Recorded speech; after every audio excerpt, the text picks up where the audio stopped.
लाइ वॾी हिकिड़ी ख़ुशनसीबी आहे। ऐं मां जिथे बि वियो आहियां शायदि मां भई इहो थो असांखे बहितर सुञाणींदो आहे। ॿार वेठल आहे, ॿार खां वठी पूरी सॼी सिंध में मां रहियो आहियां। पैसे जे ज़माने खां वठी केस आहे असां पाण पंहिंजी ईअं अलॻि लाइ असां उहा त भारत जी महिरबानी आहे। ऐं हुन खां पोइ जिथे असां ॾिसे थो रहिया आहियूं, जिथे असां जीअं थी रहिया आहियूं,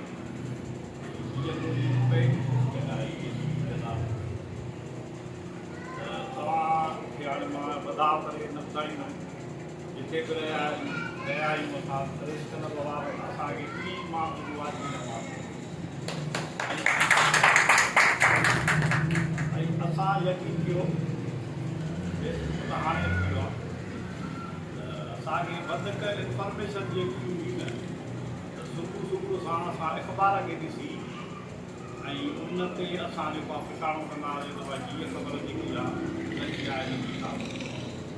ऐं हाणे बि इहा ई मोट असांखे वरी फेसबुक ॾिए थो।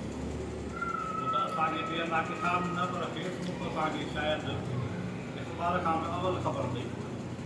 अहिड़े नमूने असांखे जेका बि इंफॉर्मेशन मिली आहे उहो उन ताईं असां पहुचण जी कोशिशि कंदा आहियूं त उहा असांखे मीडिया जे थ्रू मिली आहे।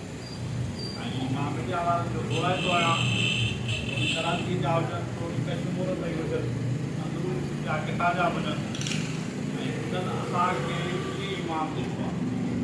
ऐं असां वटां बि उन्हनि इहा ई इज़त वठी आहे जेतिरो असांजो वसु आहे। बाक़ी क्राइम जे लाइ त हाणे असां कोशिशि कंदासीं। ज़ाहिर ॻाल्हि आहे असांजो कमु ऐं असांजी पघार ई इहा ई आहे त आवाम जो जान ऐं माल जी हिफ़ाज़त करणु। हुनजे लाइ असां जेतिरो थी सघे कोशिशि कंदासीं। अलाह बहितर कंदो।